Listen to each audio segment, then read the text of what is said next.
Inside Showbiz Chika tayo ngayon, full of kilig at saya ang event na inorganize ng fans para kina ex-PBB housemates Sofia Pablo at Inigo Jose. Silipin natin yan sa unang chika ni Athena Imperial. Ngiting-wagi ang shippers ng PBB Celebrity Collab 2.0 batchmates na sina Sofia Pablo at Inigo Jose dahil nagkaroon ng fan meet ang dalawa. Super excited kami kasi yun nga first time namin na makabonding silang lahat.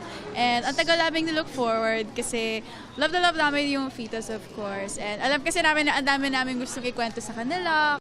Binahagi ni Inigo na isa sa mga pangarap niyang projects ay rom-com film o TV series.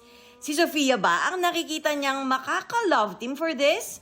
Alam ko magaling naman si Sofia sa rom-com and sa drama, so let's see what happens. Interested din daw ang Sofinio na maging lead sa isang music video.